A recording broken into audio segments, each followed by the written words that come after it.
So let's get gala specific for a few All minutes right. here. So many charities put on an annual gala, sometimes two or three galas.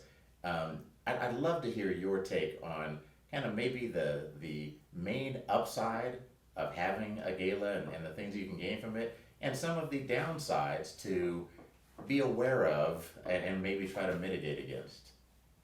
Do you want the upside or the downside? Either way, which would you prefer? I'll take the upside. Oh, good for Yeah, I'll you. take the upside. All right. So, I think one way that we see galas really being effective and efficient is when an organization is just starting out and not many people know about them and they don't have a big database. So we see them being able to build community using a gala. And it might start out to be quite a small gala, but it's something that you can allow board members to go and ask their friends to come to. It gives them a platform for telling their stories and for connecting with their own work. And it can grow over time and be something that's really quite efficient over time in terms of fundraising. There are not that many ways that organizations can really start out that are inexpensive. You can't start a direct mail program without a very large investment. Anything online also costs a lot of money to get going. So community building is a way for nonprofits to get started, and a gala can be a way to do that. And it's a platform to tell a story and a platform to follow up.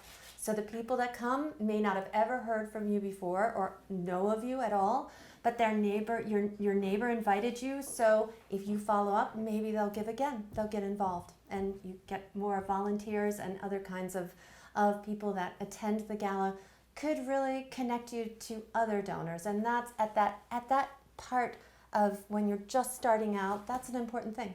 Okay.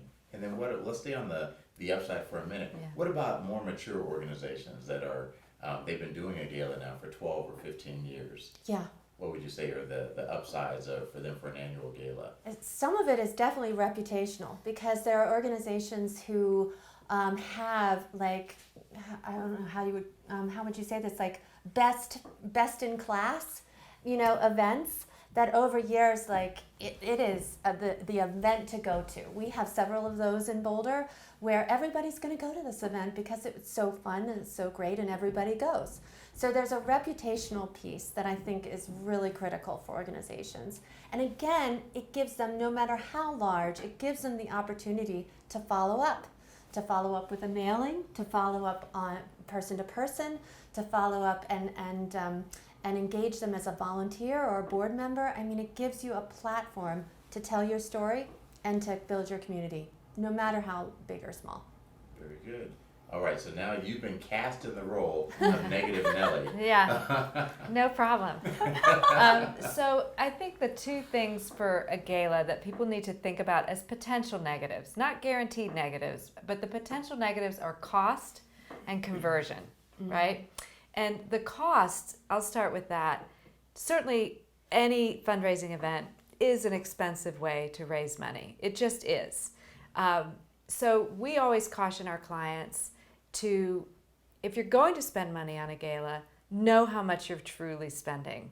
So look at the staff time that's going into it, look at the volunteer time that's going into it, and be honest. Don't put your rose-tinted glasses on. Really take a hard look at the cost per dollar raised and evaluate the event's efficacy based in part on that. The other thing to think about in terms of cost is that if all you wanted to do was fundraise and really all you wanted was cash, an event's probably not the best way to do it just because it is so expensive.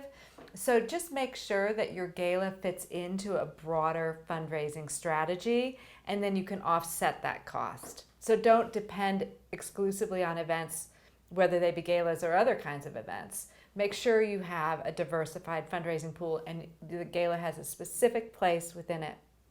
The third cost I want to mention is what we call opportunity cost.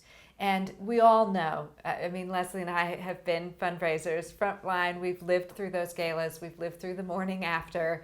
The cost to the staff can be quite high and the cost to volunteers can be very, very high.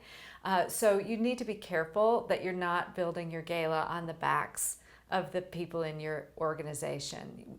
There's no equation that says it's okay for the donor to be happy but the staff to be miserable. That's a cost that's just unacceptable. And there's also the opportunity cost of, are there some things that staff could be doing that would actually raise more money or achieve your objectives more efficiently than a gala? So all that is to say that those may not be negatives as long as you go in with your eyes wide open.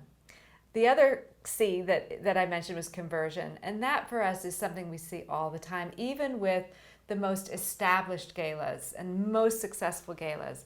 And that is, you need to have a strategy in place post-event that you can make sure you're obviously thanking and stewarding your donors, but also converting them to give in other ways that aren't just the gala.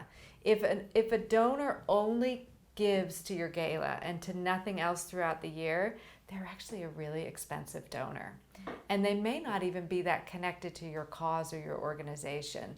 So you want to make sure that your gala is really engaging people with your work so that when they leave, they don't just remember who they sat next to, but they also remember your good work. So cost and conversion, they don't have to be negative. If you plan for it and you go in with your eyes wide open, you can accommodate those things and not have a negative side to your gala. So it sounds like it's really about planning and making sure that this gala is a part of an overall strategy, For sure. not the end in itself. For sure. And I know from my experience being at galas can be very emotional. There can be stories that are told and the audience can be very emotional, and that emotion can lead them to give in the moment. But now you have kind of a duty to maintain that emotional connection later, because a month from now it will have faded, and this person who gave you some money might be like, I don't even really remember why I gave that money. Right.